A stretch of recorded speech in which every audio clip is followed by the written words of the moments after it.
Hi friends, నేను మీ దత్తు. ఈరోజు ఉదయం 11 గంటలకు అంటే ఫిబ్రవరి 28 ఉదయం 10:30, 11 గంటల ఆ ప్రాంతంలో ఇజ్రాయెల్ ఇరాన్ పైన భీకర దాడులు చేసింది. అయితే అమెరికా కూడా ఈ యుద్ధ నౌకల్ని మోహరించిన విషయం మనందరికీ తెలిసిందే.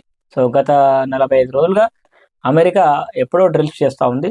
సరే, ఈరోజు అంటే ఫిబ్రవరి 28 ఉదయం 11 గంటలకు మరి విపరీతమైనటువంటి దాడులు చేయడం జరిగింది. ఇజ్రాయెల్ ఎప్పుడైతే ఇరాన్ మీద దాడులు చేయడం ప్రారంభించిందో, ఇప్పుడు రంజాన్ రోజా టైం కాబట్టి, సో ఈ డే మొత్తం ఇరాన్ ఎలాంటి కౌంటర్ అటాక్ చేయలేదు. కానీ సాయంత్రం మాత్రం కౌంటర్ అటాక్ స్టార్ట్ అయింది అన్న వార్తలొస్తున్నాయి. సో దీనివల్ల ఎవరికి నష్టం అంటే, ఫస్ట్ ఆఫ్ ఆల్ ఇజ్రాయెల్‌కు నష్టం. దాని తర్వాత అమెరికా మిత్ర దేశాలైనటువంటి కొన్ని మిడిల్ ఈస్ట్‌లో ఉన్నటువంటి కొన్ని కంట్రీస్ ఉన్నాయి గదా! ఇప్పుడు సౌదీ గావచ్చు, ఒమన్ గావచ్చు, ఖతర్ గావచ్చు, సో కువైట్ గావచ్చు, ఇలాంటి కొన్ని దేశాలు ఏవైతే ఉన్నాయో, ఈ మిడిల్ ఈస్ట్‌లో ఉన్నటువంటి దేశాలకు చాలా నష్టం. విపరీతంగా మరి ఈ ఏదైతే ఈ హర్ముజ్ జలసంధి ఏదైతే ఉందో దాన్ని కంప్లీట్‌గా ఇరాన్ వాళ్ళు క్లోజ్ చేస్తారు. వరల్డ్ చమురు మొత్తం 20% ఆల్మోస్ట్ ఇక్కడి నుంచే మరి రవాణా జరుగుతుంది కాబట్టి, అక్కడ మొత్తం ప్రపంచ దేశాల్లో ఆల్మోస్ట్ అన్ని దేశాల్లో కూడా ఎంతో కొంత ప్రభావం అయితే ఉంటుంది. సో ఇలాంటి పరిస్థితులు ఉన్నాయన్నటువంటి విషయం ముందే తెలిసి భారత్ మరి ఇతర దేశాల నుంచి చమురు కొనడం జరిగింది. సో చాలా దేశాలు ఎఫెక్ట్ అయ్యే అవకాశం అయితే ఉంది. నాకు తెలిసి ఈ యుద్ధం ముదిరి ముదిరి చిలికి చిలికి గాలివానల ప్రపంచ యుద్ధంగా దారితీసే అవకాశాలు కూడా ఉన్నాయని అనిపిస్తుంది.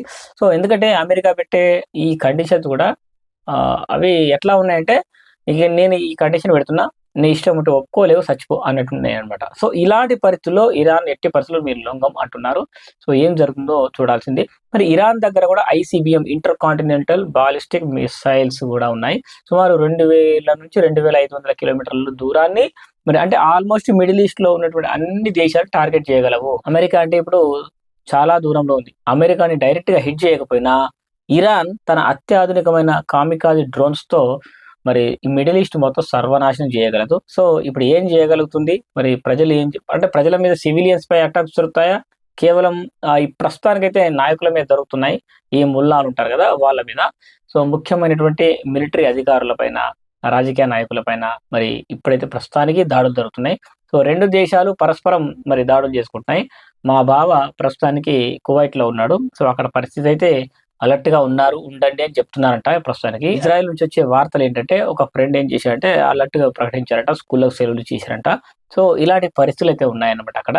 సో కాబట్టి ఇరాన్ చేయగలిగింది ఏంటి అంటే, ఫస్ట్ ఆఫ్ ఆల్ ఇరాన్ మూకుమ్మడిగా అటు అంటే ఈ డిఫెన్స్ సిస్టమ్‌ని కన్‌ఫ్యూజ్ చేసే విధంగా ఇటు మిసైల్స్, అటు డ్రోన్స్ ఒకేసారి కొన్ని వందల సంఖ్యలో పంపించడం జరుగుతుంది. సో ఇక్కడ ఒక్కొక్క దాన్ని ఇంటర్సెప్ట్ చేసి దాన్ని కూల్చివేయడానికి ఇజ్రాయెల్ చాలా అంటే చాలా ఖర్చవుతుంది.